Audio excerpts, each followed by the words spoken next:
Last night, you lost an hour of your life to a glowing rectangle.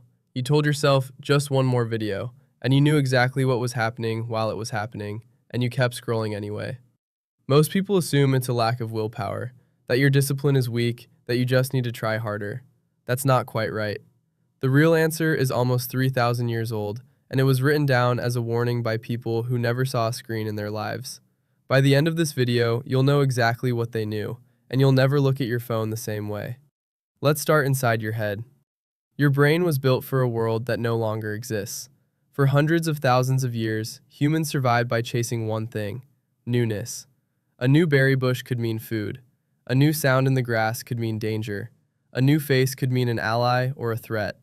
The brains that got a little hit of pleasure every time they noticed something new, those brains survived. So evolution wired us with a simple rule: new information equals reward. Every time you discover something, your brain releases a tiny chemical yes. In the savannah, that rule kept you alive. There was only so much newness in a day. You'd check the bushes, scan the horizon, learn what there was to learn, and then the world simply ran out of new things, and your brain could rest. Now put that same ancient brain in front of an infinite feed, a machine that never runs out of new. Swipe, new face. Swipe, new joke. Swipe, new outrage. Your brain isn't malfunctioning when you scroll for 2 hours. It's doing exactly what it was built to do: chase the new thing.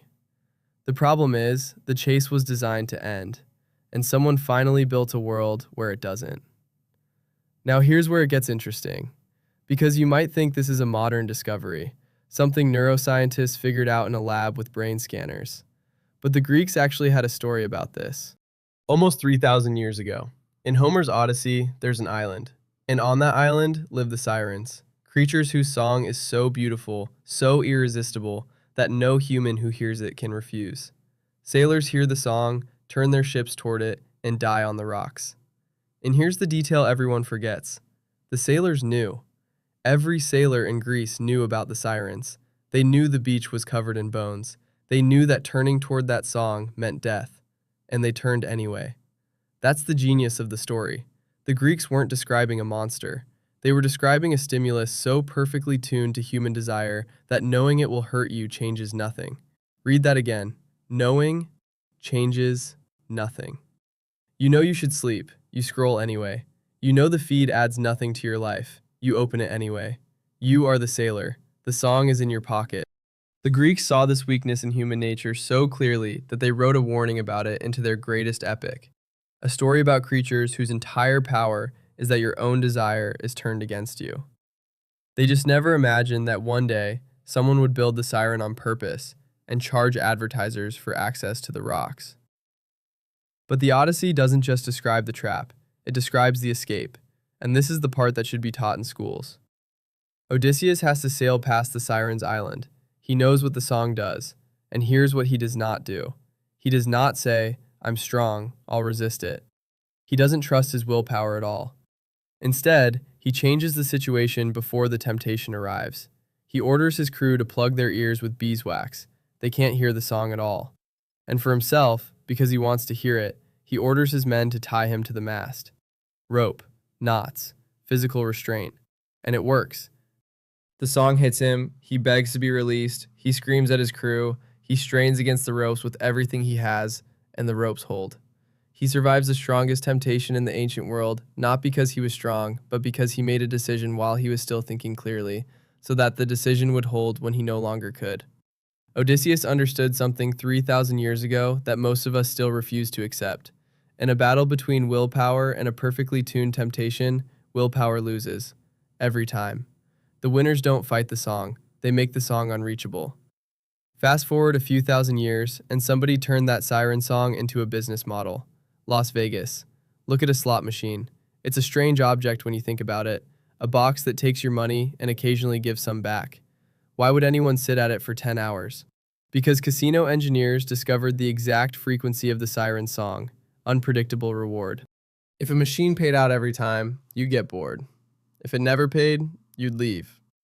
But if it might pay, this time, maybe, your ancient brain locks in completely. It's the berry bush that might have berries. The lever becomes irresistible not despite the uncertainty, because of it. Casinos refine this into a science. The lights, the near misses, the "you almost won." Every element tuned to keep the ancient chase running with no finish line. For most of history, though, you had to physically travel to the machine. The siren was stuck on her island. You had to sail to her. Then, around 15 years ago, the machine came to you. Pick up your phone and look at it honestly. Pull down to refresh. That's a slot machine lever. What will the feed give you this time? Maybe something amazing. Maybe nothing. You pull again.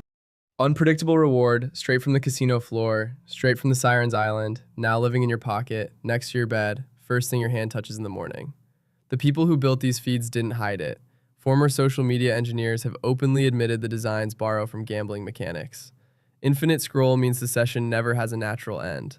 Autoplay means the next song starts before you decide anything. Notifications mean the island calls you now. Billions of people carrying a personal siren, wondering why they feel exhausted. Your brain never stood a chance. Not because you're weak, but because it's an ancient instrument being played by the most sophisticated attention machinery ever built. One human brain versus thousands of engineers and algorithms optimizing every pixel to keep the chase alive. That's not a fair fight. It was never a fair fight. So what do you actually do? Well, you already know the answer. A Greek wrote it down 3,000 years ago. Odysseus didn't fight the song. He rearranged the world so the song couldn't win. And that is, almost word for word, what behavioral psychologists recommend today. Don't rely on willpower. Design your environment. Turn off notifications. That's wax in the ears. The island can't call you. Phone in another room while you work or sleep. That's the rope and the mast. When the urge hits at midnight, the phone simply isn't within reach, and the urge passes. App blockers and time limits. Those are your crew. A decision your clear-headed self made in advance, which your tempted self at 1 a.m. cannot overrule. Notice the pattern. None of this is resisting temptation in the moment. All of it is making the decision before the moment arrives.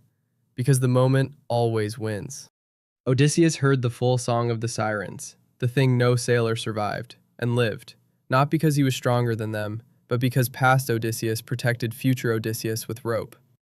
And here's the thing. Once you see this pattern, you'll find it everywhere. Loot boxes in games, refreshing your email, dating apps, even the news cycle. Anything that whispers, maybe this time, is singing the same song, tuned to the same ancient brain. Because that's the pattern under the pattern. Technology changes every decade. The brain it's aimed at hasn't changed in 50,000 years.